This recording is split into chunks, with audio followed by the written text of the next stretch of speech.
Welcome to Wake Up Canada News. I'm Brad Wilder. This next piece comes from one of our correspondent writers named Sane Lady. It's part one of a two-part series. Do you believe that Trump is a hero, or that he's even going to have a chance to save the world? Well, let's use the Wayback Machine, back to 2021. I know it's not that long ago, just last year, when Donald Trump was pushing the COVID-19 injections. Trump declared a national emergency in March of 2020, 1 year earlier, setting the worldwide stage for the COVID and Great Reset agendas to take place. When Biden got into office, he reinstated the same national emergency order. Well, this is the timeline that was developed by aimfortruth.org in collaboration with AmericansForInnovation.com on Trump's collaboration with the WHO, or World Health Organization, and the globalists in creating the worldwide pandemic. Now, Alex Azar declared a nationwide public health emergency on January 31st of 2020. Alex Azar is a former pharmaceutical executive who served as the United States Secretary of Health and Human Services from 2018 to 2021. The public health emergency document, for no apparent reason, was then backdated to January 27th of 2020. That's 5 days earlier. Now, backdating a public government contract is, well, a legal document, and force and effect is illegal and is considered fraud, of course. A document of this importance would never be backdated. It's actually unheard of. Also, at the time Azar declared the public health emergency on January 31st, it was discovered that Dr. Charles M. Lieber of Harvard University was arrested on January the 28th, 2020. That's the day after the back date of January 27th. Lieber was accused of lying about his nanotechnology, biological and chemical research funding in both the USA and China. Lieber had 66 patents. Since this was a very large number of patents for one person, it's believed that Lieber was a cutout. A cutout is someone that registers patents in their own name in order to provide anonymity to the actual patent owner and to hide the identity and keep the name secret, as patents are in the public domain.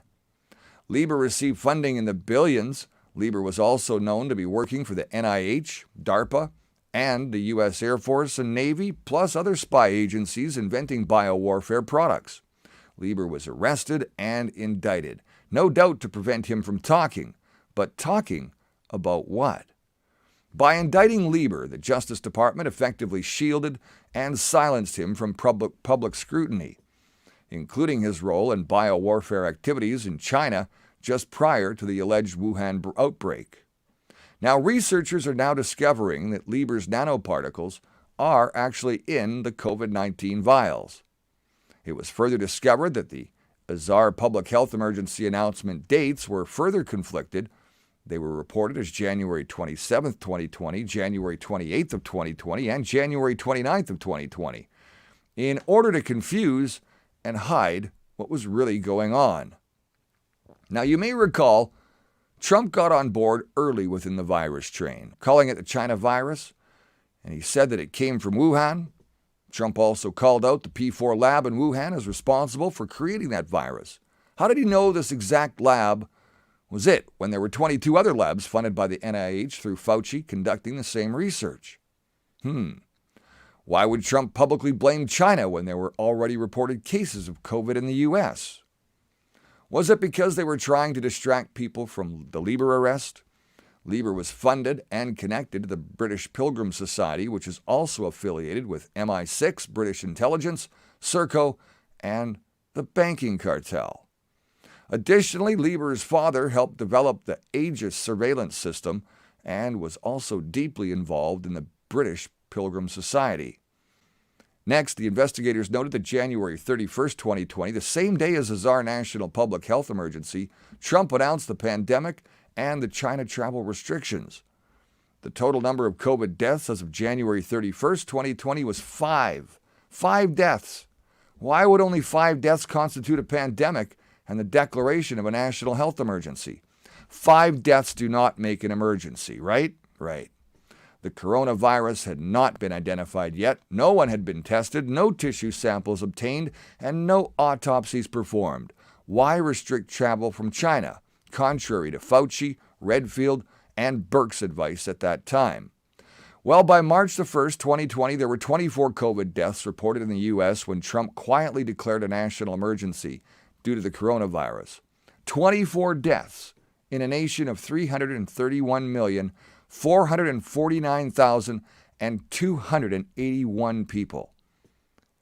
A national emergency may be called by a president for many reasons. However, it must be ratified by the House and the Senate. Why would Trump declare a national emergency only a month after a czar declared a nationwide public health emergency? Because a national emergency is not the same as a nationwide public health emergency. The declaration of a national emergency gave Trump certain powers. It gave him the power to grant the emergency use authorization of the vaccine. 11 days later, on March the 11th, 2020, the WHO declared COVID to be a pandemic. Now, according to legal guidelines, a global pandemic can be declared by the WHO if people are sick in 3 different zones in the world. On March the 13th, 2020, only 2 days after the WHO declared a global pandemic, the entire U.S. Congress quietly ratified the national emergency declared by Trump on March 1st, 2020.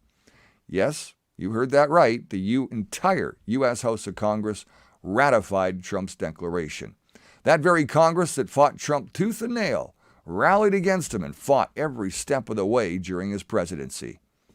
So, why would they all join ranks and come together to ratify the national emergency and then not report on it?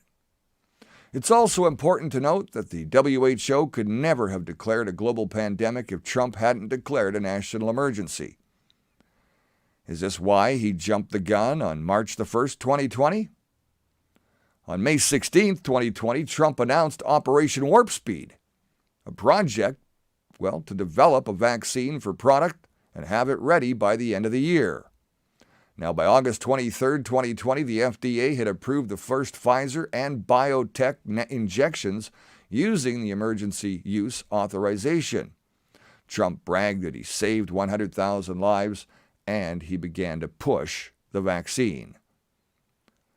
Donald Trump's ringing endorsement of the injection was heard, around the world. Media worldwide played Trump's clips, encouraging everyone to get the injection. Trump said it was safe and effective, and he was considered an American hero that was going to drain the swamp and arrest Hillary Clinton.